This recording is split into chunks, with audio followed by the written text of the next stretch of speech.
What you're about to see is one of the most insane gen speeds in Dead by Daylight. Now I'm working on this gen with a friend of mine. I'm using a build that is so powerful if you use it correctly in a team, and this build literally makes killers question, am I playing against hacking survivors or just insanely good gen rushers? As you can see, this gen will be done in 25 seconds, which is just unreal. This is so powerful, and I can't understand how this is in the game.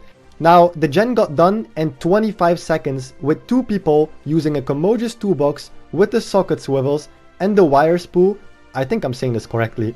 Now, this is with 2 people, 25 seconds, which is unreal. Also, I'm using Prove Thyself, so 2 people with the toolbox and Prove Thyself, 24 seconds. I haven't tested it out with 4 people yet. I think it would be just instantly, like literally like instantly, because if it's 24 seconds with 2 people, then it's pretty close to almost like 12 or 14 seconds with 4 people.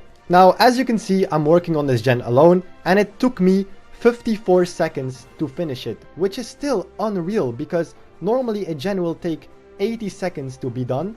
With this build, you can do a gen in 54 seconds alone.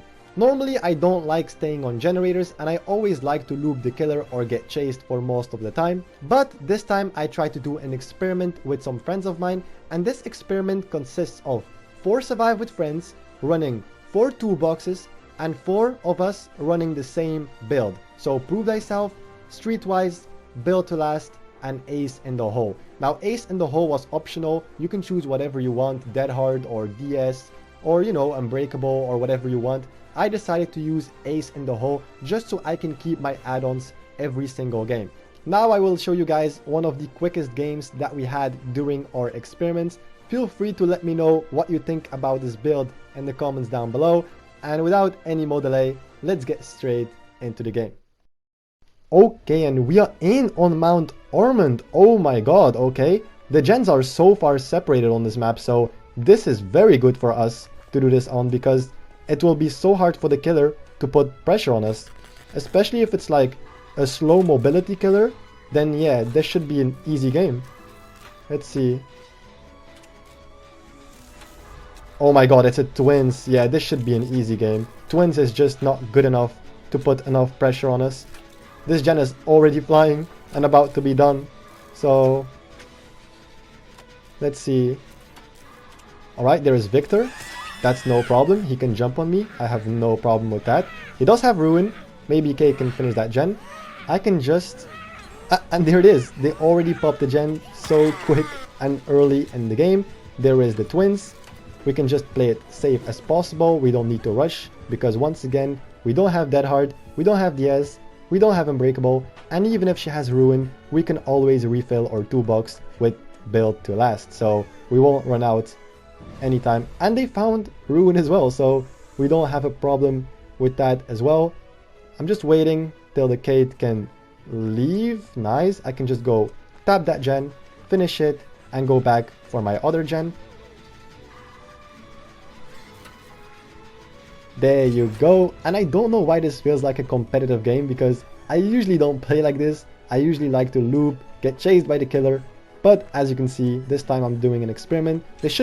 I was about to say, they should pop that gen in the corner behind the building. And I'm just working on this gen. I'm assuming they are going to dual rush that gen in the middle, in the main building. And if they do work on it with 2 people, they can actually finish it before I finish my gen as well, because once again, this build is extremely broken. So let's see how it goes.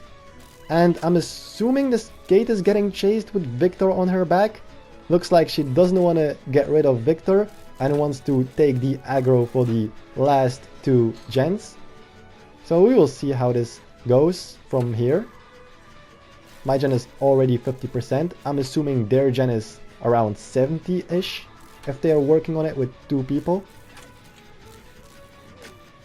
And I think we are like 2 minutes in game right now. I can't really tell, but I'm assuming it's like 2 minutes already. I have to like time it and after the game and see how long that game took. And there it is, the gen popped. I kind of want to see how quick that game is, because it feels like we are like 2 minutes in right now. So there you go. Now I can just go open the gate. There you go. You can jump on me, I have no problem with that. And there you go. We actually managed to escape. I mean, it's not really a surprise, but I really want to see how quick that game was. Oh my god, and we got Haddonfield. This is so insane. I don't even know what to say. Like, normally it doesn't really matter what map we have, but like maps like Ormond, Haddonfield, Cowshed, they make this build even stronger, so it's just basically overkill. So I'm just gonna stay on this gen and see how quick the other gens will pop. I'm assuming maybe someone is, or two people are working on a gen together. One is soloing on a gen, or maybe everyone is separated on gens. He does have Ruin, but it doesn't really matter, because if you separate on gens, he can't put like real pressure on 4 survivors. So no matter what killer he's playing, you cannot put pressure on 4 survivors. So let's see. And they, oh yeah, that's 2 people on that gen. And Ruin got found as well. And my gen is about to pop. That is not a good start for the killer. Not at all. Yep. I mean, I was about to say. Also, before this video ends, I just want to say quickly that this challenge was done on high MMR. We played around 20 games. We kept escaping most of our games with 4 people. I think we escaped 12 games with 4 of us. Then we had 5 games where we 3 escaped. And then we had 3 games where the killer got 2 kills. Once again, it's not about escaping, at least not for me. I like to go for chases or getting chased by the killer for as long as I can. That's what I've always liked the most in the game. I just wanted to share this build and experiment with you guys, because who knows, maybe you guys are interested and you want to try it out with some friends as well. I know it's boring staying on a generator for the rest of the match, but at least with this build, the gens are flying and it won't take as long as usual. So yeah guys, let me know what you think. Do you think this build is balanced? Do you think it's fair? Do you think it's fun, most importantly? And yeah, with all of that being said, thank you so much for watching and see you in the next video. Take care.